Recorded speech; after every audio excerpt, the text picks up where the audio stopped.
saya kasihkan clue sama teman-teman syarat untuk market bisa kembali rebound, untuk market cryptocurrency. Syaratnya cuma satu, USD-nya harus drop. Lalu untuk Ethereum gimana? Ethereum juga kita sudah sampaikan 1927 dan 1760. 1760 ini bahaya kalau jebol. Dan kalau teman-teman suka dengan video ini, bantu saya untuk capai 15 likes. Nanti kita akan adakan live streaming untuk bahas-bahas market dan jawab pertanyaan teman-teman.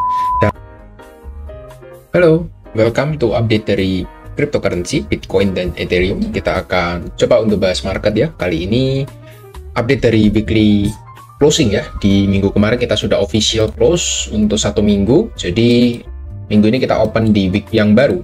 Jadi kita akan bahas untuk closing minggu kemarin untuk Bitcoin dan Ethereum dan juga indikator-indikator lain yang bisa kita perhatikan. Disclaimer on ya, semua informasi yang kita sampaikan bukan ajakan beli dan juga jual, so teman-teman harus analisa ulang lagi secara mandiri. Seperti itu ya. Memang not too good, tapi ya market is market. Kita akan coba update dan berikan real time secara menyeluruh untuk teman-teman semua. Jadi teman-teman bisa tahu untuk update-nya seperti apa. Ya, kurang lebih seperti itu. Dan let's move to the market ya. Kita lihat di sini untuk Bitcoin, teman-teman bisa coba cek ya. Saya coba lihat di sini ya, bahwa Bitcoin ini masih dalam fase koreksinya ya. Koreksinya masih belum selesai. Dengan area support teman-teman bisa coba cek di 71.000 ya. Area support itu ada dua. Yang pertama ada area unfilled order di sini ya, area gap, fair value gap, dan juga area support 71.000. Jadi ada dua area support yang mungkin akan dituju dalam waktu dekat. Kemarin kita sudah lihat ya, untuk for the first time untuk USDT langsung spiking naik ke atas lebih dari apa yang sudah kita perkirakan ya. Teman-teman bisa lihat 5,66 ini menjadi target resisten yang terakhir. Setelah itu kalau kita sudah tembus, kemarin saya infokan ada potensi ke 6%. Dan sudah hit ya 6%. Kita akan coba cek ya secara targetnya untuk USDT dominance. USDT dominance not too good juga ya menurut saya. Kita juga membentuk area channel kurang lebih seperti ini. Teman-teman bisa coba cek. Nah, ini area channel kita untuk USD. Dan wait ya, ini kurang itu kalau saya coba. Nah, kurang lebih seperti ini ya. Ini ada area resisten ya yang terbentuk di USD dominance-nya. Jadi USD-nya lumayan tertekan ya sekarang ya. Kita melihat dia sekarang berada di area resisten. Teman-teman lihat untuk monthly time frame-nya sudah masuk di area resisten kita. Dan menurut saya untuk weekly-nya, kalau kita melihat dia ada channel seperti ini ya, dia potensinya akan menuju ke top dari channel itu. Dan kalau teman-teman coba perhatikan di sini bahwa USDT dominance kita berada di area krusial banget. Menurut saya krusial. Kenapa?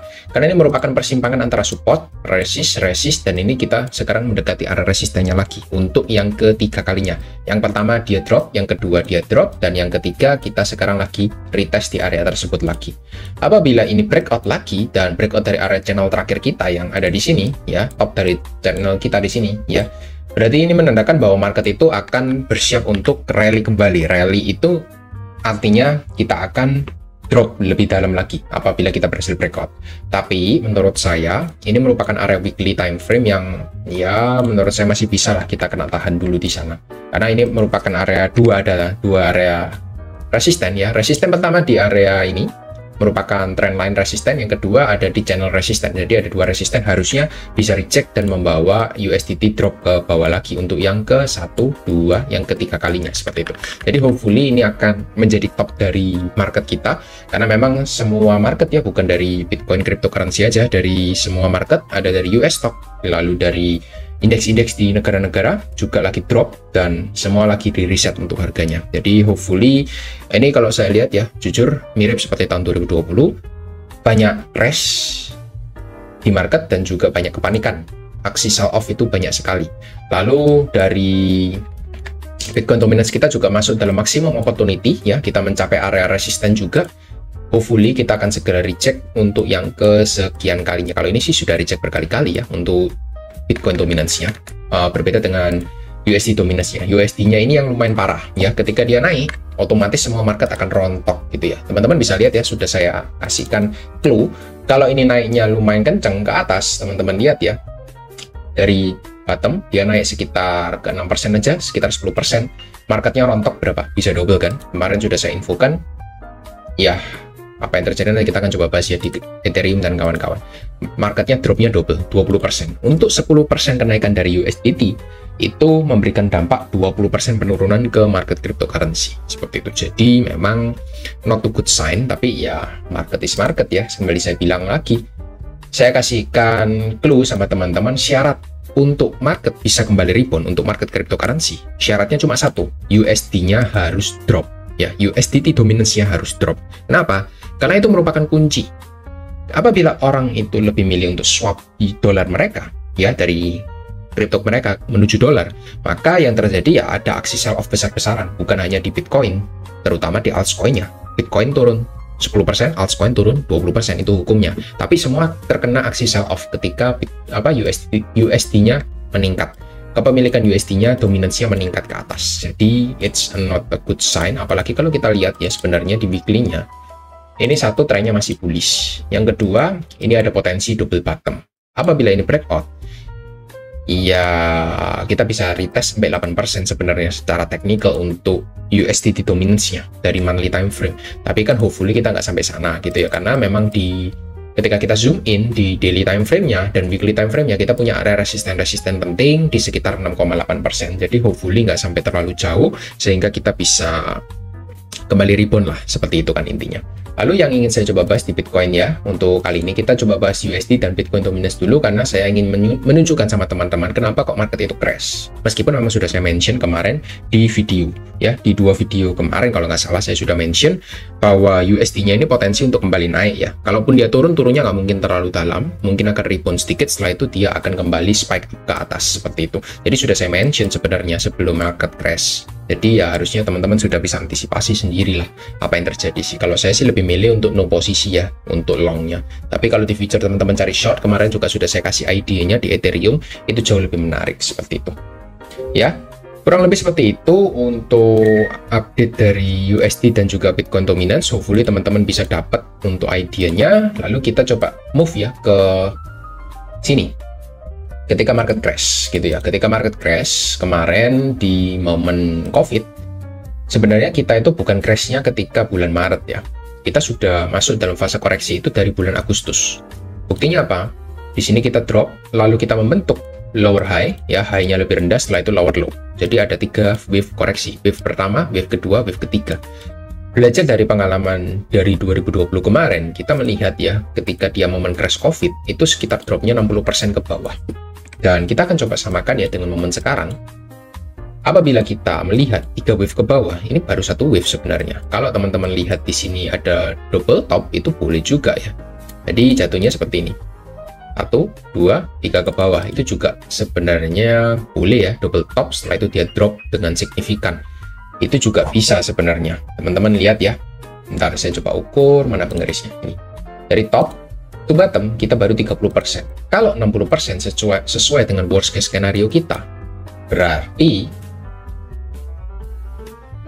ya kita sejauh-jauhnya bisa retest sampai 40.000 kalau melihat dari wave COVID kemarin ya. Wave COVID itu penurunan yang terjadi ketika momen COVID kemarin gitu. Tapi apakah itu akan terjadi ya, menurut saya agak susah juga ya, karena kita punya trendline yang bullish yang terbentuk ya dari lama. Ini sudah dijaga oleh Bitcoin. Dia nggak patah tren ya untuk trennya. Kalau ini patah tren, ini agak berbahaya menurut saya, karena ketika momen COVID kemarin dia nggak ada trend line ya menurut saya. Dia cuma harusnya sih ada ya untuk chart di belakang. Kita coba buka untuk indeksnya. Nah, ini kita nggak patah tren. Kalau teman-teman lihat, nah seperti ini, dia cuma retest area lower dari channelnya seperti itu. Channel, dan channel ya. 2020 kita retest untuk ke bawah seperti itu. Jadi kita nggak patah tren juga. Nah, hopefully ini yang terjadi, kita cuma retest sampai sejauh-jauhnya di 66.000 atau 70.000 gitu. Karena ceritanya agak berbeda kalau misalnya kita patah dari trennya seperti itu ya. Jadi hopefully teman-teman bisa tahu juga untuk area-area super penting itu yang perlu dijaga oleh Bitcoin. Teman-teman harus pantau juga secara daily, dan saya akan coba update seperti itu. Lalu ini kan sudah selesai ya, kita akan hapus dulu semuanya. Nah, saya akan tinggalkan di sini untuk area support terakhir yang berhasil dijebol. Ini akan menjadi resisten kuat untuk saat ini, dan kita akan mencari untuk area support berikutnya. Di sini kita untuk weekly time frame-nya, kita akan gambarkan di sini ya untuk 71.000. Kita akan cocokkan dengan daily time frame. Nah, daily time frame-nya juga hit ya, match ya dengan area tersebut di sini. Nah, kurang lebih di 71.300. Jadi ini bisa menjadi area target kita berikutnya, nggak jauh lagi. Kemarin juga ada yang tanya, apakah mungkin ke 70.000 ya? Baru 2 hari sudah dijawab pertanyaan gitu. Jadi tinggal 5% lagi kita sampai 71.000. Nanti di area sana nanti baru kita update potensinya seperti apa, lalu rejection-nya itu seperti apa, dan juga peluang berikutnya itu seperti apa. Nanti baru kita bisa jawab ketika memang sudah mencapai area tersebut. Untuk sekarang sih belum bisa terlalu banyak jawab ya, karena memang kita belum mencapai, dan harusnya sih hari ini bisa clear untuk targetnya. Karena kalau kita tarik Fibonacci juga, ntar ya, target Fibonacci di 70.000 sampai 73.000 itu merupakan area cluster untuk targetnya. Jadi sesuai untuk targetnya.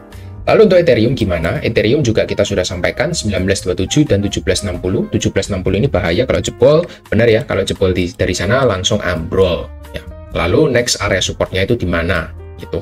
Saya melihat di sini ada area support yang sudah dijebol, barusan aja dijebol 1550, sekarang masuk 1400-an. Next area support saya melihat ada di sini. Ini merupakan area kecil ya, support, resist, ini berfungsi sebagai support juga di 1270-an. Ini bisa dituju juga dalam waktu dekat untuk Ethereum. Jadi Ethereum ini lebih dalam, deep untuk penurunannya tanpa ada reversal sama sekali. Sayangnya seperti itu. Jadi kita dari top to bottom sebenarnya kita sudah hampir 60% untuk koreksinya. Teman-teman lihat ya, ketika momen COVID kemarin kita dari top to bottom 60% sampai 70%. Jadi Ethereum ini sudah hampir mencapai titik maksimalnya. 60 sampai 70% untuk proses penurunannya hampir mirip sama waktu COVID kemarin. Jadi menurut saya sih ya maksimal sih 1000 ya untuk Ethereum. Tapi kalau mau bilang 1000 kok ya agak ngeri ya sama holdernya. Takutnya nanti marah kalau dibilang 1000. Saya pun juga ada posisi sebenarnya, tapi nggak terlalu banyak juga di Ethereum. Jadi ya kalau sangkut ya sudahlah, dibiarin juga. Mau apa lagi, kita sudah ada posisi soalnya kan, mau disesali juga apa. Yang penting teman-teman punya plan-nya, mau gimana plan untuk nextnya gitu. Ini merupakan area trendline kita, lebih curam lagi ya. Ini sudah diupdate berapa kali ini trendline-nya, teman-teman lihat ya. Ini trendline pertama jebol, lalu kita buat lagi trendline kedua seperti ini, jebol, lalu trendline ketiga sekarang. Nah, ini ada 3 trendline, ini menandakan apa? Trend Ethereum ini sangat-sangat melemah seperti itu dibandingkan dari Bitcoin. Bitcoin belum jebol area trendline, sedangkan Ethereum sudah jebol berkali-kali. Padahal ini kripto nomor 2 di universe dari cryptocurrency gitu. Saya nggak bisa bayangkan untuk koin-koin yang lainnya ya jadi rug pull semua ya. Teman-teman bisa lihat untuk Manta itu sudah sempat $1, sekarang berapa? 0,1. Jadi ya semua akan terkena seleksi alam pada waktunya menurut saya seperti itu. Jadi target dari Ethereum sudah kita jabarkan juga. Hopefully teman-teman bisa catat untuk target-targetnya, dan semoga ada reversal di sana, dan bukan hanya reversal sementara tapi major reversal ya. Lalu dari total 3 kita akan coba bahas di sini. Total 3 kita untuk daily-nya ya, ada potensi untuk kita retest di 641 miliar dolar untuk total 3 kita. Jadi hopefully teman-teman bisa agak berpegangan sedikit ya untuk shakeout yang terjadi belakangan ini itu. Jadi kita akan coba tarik target dari bawah ke atas. Sebagai target internalnya 62% sudah hit, dan 72% di 600 juta dolar, 600 miliar dolar.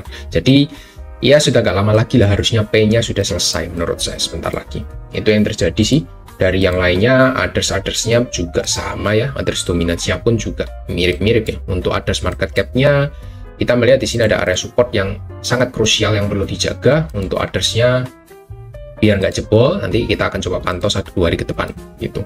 Jadi nanti kita lihat kalau memang jebol ya alamat ya, karena trennya ini sebelumnya dia nggak pernah patah, higher high, higher low, higher high, higher low, higher high, jangan sampai lower low, lower high untuk beli drop kan, seperti itu. Jadi hopefully nggak patah dari tren. Ini merupakan area krusial yang sangat penting. Tapi apakah nggak pernah jebol? Ya pernah gitu. Ini fake out lalu boom naik ke atas gitu. Tapi kan ini sempat membentuk lower low ya, yang valid menurut saya. Tapi setelah itu nggak pakai lama ya, shake out langsung boom kembali naik ke atas. Itu syaratnya boleh. Shake out sedikit, boom, itu juga boleh. Tapi kalau shake outnya kayak gini, turunnya gini, ini bukan shake out ya, namanya turun ke bawah seperti itu. Jadi hopefully teman-teman bisa membedakan ya, mana yang namanya shake out, mana yang namanya rug pull seperti itu. Nah, tapi sekarang sih masih belum ya menurut saya. Hingga nanti kita coba pantau ya, dari 400 ke 100 ini lumayan ya, dropnya sekitar 60% untuk marketnya. Jadi Ya semua lagi terdiskon. Kalau teman-teman punya cash, ya nggak ada salahnya untuk wait and see momen-momen ini, beberapa momen ke depan seperti itu. Nanti kita akan coba update ya dari live streaming juga.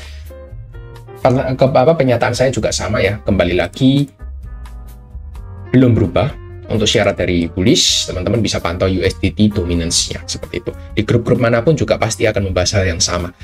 Mereka tidak akan berani untuk mengklaim bahwa market itu sudah reversal sampai USDT-nya patah dari tren bullish-nya seperti itu. Selama belum patah tren bullish-nya, yaitu merupakan spekulasi menurut saya, bukan konfirmasi yang sangat ideal menurut saya. Jadi teman-teman harus lihat-lihat lagi ya, mana yang benar, mana yang enggak, karena memang saya sudah pantau market crypto itu dari tahun 2020, jadi sudah lumayan tahu untuk pergerakannya seperti apa ya. Kurang lebih seperti itu. Dan kalau teman-teman suka dengan video ini, bantu saya untuk capai 15 likes. Nanti kita akan adakan live streaming untuk bahas-bahas market dan jawab pertanyaan teman-teman. Dan kalau teman-teman juga melihat ya untuk video ini bermanfaat, teman-teman boleh untuk mau request kalau mau bahas kripto apa, mungkin dari alts-nya. Kalau menurut saya menarik dan kita bisa coba ukur menggunakan technical analysis, akan saya buatkan videonya juga seperti itu. Dan disclaimer on ya, semua informasi yang kita sampaikan bukan ajakan beli dan juga jual, so teman-teman harus analisa ulang lagi secara mandiri seperti itu. Thank you ya yang sudah tonton sampai habis, good luck, jangan panik. Nanti kita akan coba update terus secara berkala sama teman-teman untuk update-nya. Thank you semua dan see you next video. Bye bye.